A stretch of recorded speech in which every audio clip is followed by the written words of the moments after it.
अस्सलाम वालेकुम स्टूडेंट। उम्मीद करता हूँ आप खैरियत से होंगे।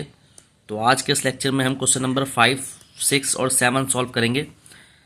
5 में कह रहा है कि find X if the slope of the line. आपको एक्स मालूम करना है अगर slope of the line A जो है 3, and B is 5, 8 is 4। Okay student, ये हमें मालूम करना है। स्लोप क्या होता है ये मैंने आपको बता दिया था, और स्लोप 4 दिया हुआ है। ठीक है, दोबारा बता देता हूँ। सो बास बुकों में हम इसको कहते हैं ग्रेडियंट। तो M is equal to tan theta, ये हमारा ग्रेडियंट है। ठीक है student,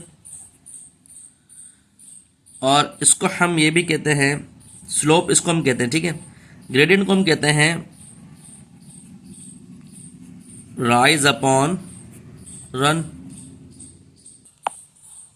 rise upon run. It's mean इसको हम ये भी कहते हैं always vertical change upon horizontal change. So sometime gradient is m, it's mean y2 minus y1 upon x2 minus x1. y2 is the highest point in y-axis, along y-axis, and y1 is lowest point, and x2 is highest point and x1 is lowest point. So according to the given condition, a point of a is 3, x and point of b is 5, 8 and slope is 4. So it's mean m is 4 are given. Point a, vertex A is point is 3, x, vertex B is 5, 8. Okay, so AB is equal to y2 minus y1 upon x2 minus x1. अब AB का slope आप m भी कह सकते हैं, AB भी कह सकते हैं, तो ये 4 रख दिया। अब ये x1 y1 x2 y2 minus y1 is mean 8 minus x, 5 minus 3 x2 minus x1, 5 minus 3, तो it's mean 4, 8 minus X upon 2, तो टू इधर आएगा। 4 2 ज़ा 8 is equal to 8 minus X. So X is positive है, इधर आएगा, तो 8 माइनस 8, तो एक्स इज 0, तो यानी कि एक्स की वैल्यू हमारे पास 0 आ गई। तो स्टूडेंट हमने ये स्लोप मालूम कर लिया। Now student question number 6, find के मालूम करना है if line passing through a दिया हुआ है 7,2, बी दिया हुआ है 3,5, सी दिया हुआ है 5,1 एंड डी दिया हुआ है 8,7। मतलब दो लाइन है K,2 3,5 and C 5,-1 D 8,7 are parallel, both are parallel. ठीक है, अब 6 का जो डेटा है वो है, मैं लिख लेता हूँ, ए पॉइंट दिया, ए वर्टेक्स दिया हुआ उसको K,2 और बी वर्टेक्स दिया हुआ उसका है 3,5। ठीक है, सी दिया हुआ है 5,-1, डी दिया हुआ है 8,7। ठीक है, इसको इस तरह भी कर सकते हैं स्टूडेंट कि आपके पास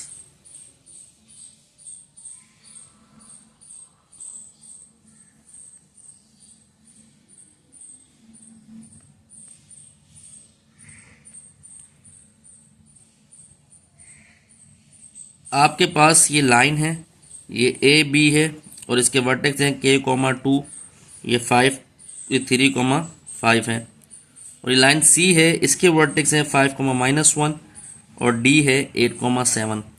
अब आपको इन दोनों का स्लोप निकालना है। ये बहुत पैरेलल है तो स्लोप इक्वल होता है। ठीक है, तो पहले ए बी का निकालें तो student, so A B is y2 minus y1 upon x2 minus x1, इसको m भी कह सकते हैं, m1 भी कह दो। ठीक है, तो ये हो गया 5,-2।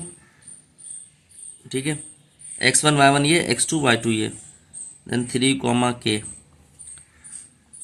तो m1 आ गया 3/3 माइनस k, ये m1 आ गया यानी कि ए बी आ गया।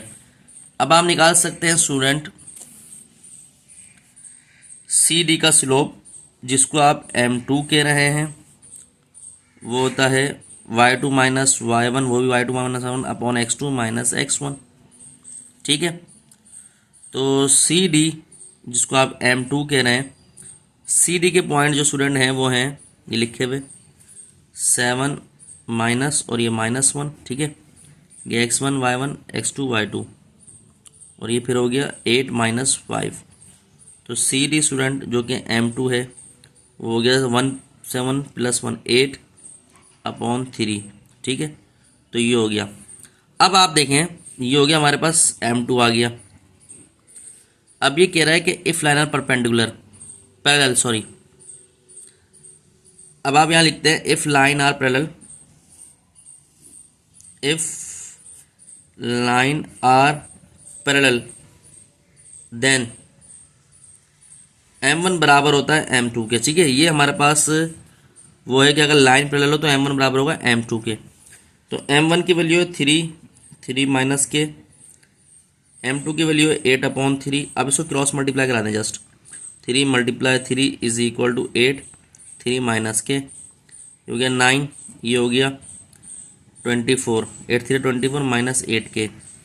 तो ये इधर आ जाएगा, 8 के नेगेटिव इधर आ जाएगा, 8 के इज इक्वल टू 24 - 9 प्लस इधर आ जाएगा। तो 8 के इज इक्वल टू 15, ठीक है। तो के की वैल्यू आई 15,8।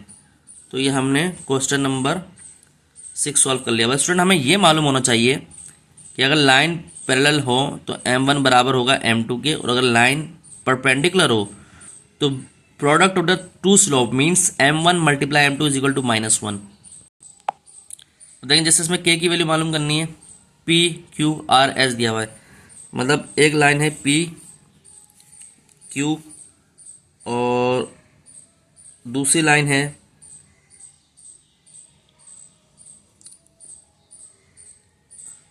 RS। चलें लिख लेते हैं भाई RS, ठीक है।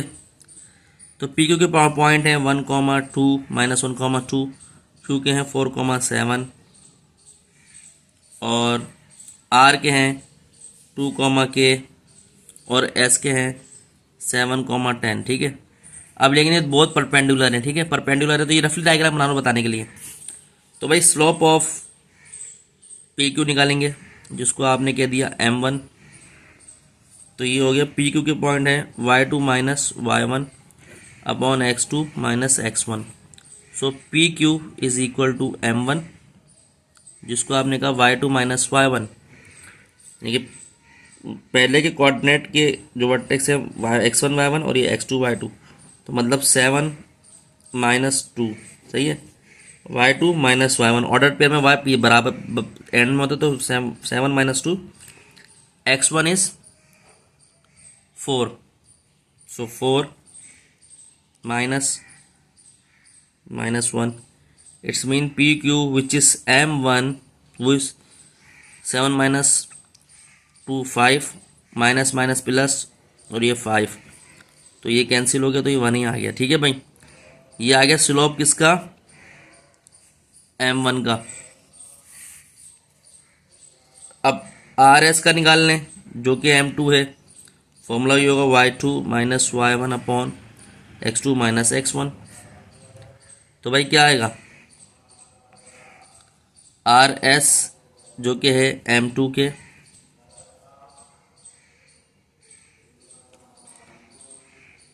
तो RS के पॉइंट हैं y2 - y1, ठीक है।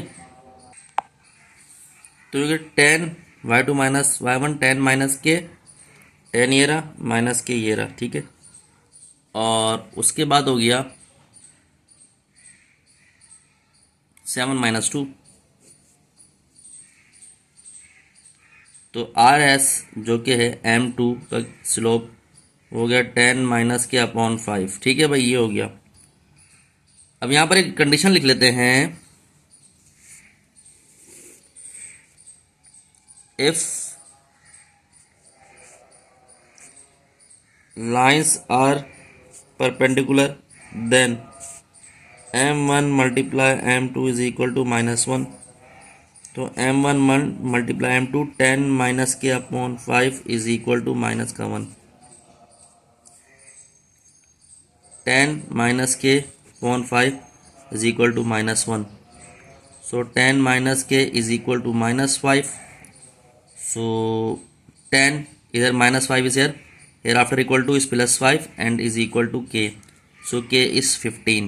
ठीक है स्टूडेंट, तो उम्मीद करता हूँ लेक्चर आपको समझ आया होगा। और आपको हमारा चैनल अच्छा लगा लाइक और सब्सक्राइब करें, अपने दोस्त यारों में शेयर करें। मज़ीद वीडियो आपको मिलती रहेंगी। अपना ध्यान रखें। अस्सलाम वालेकुम।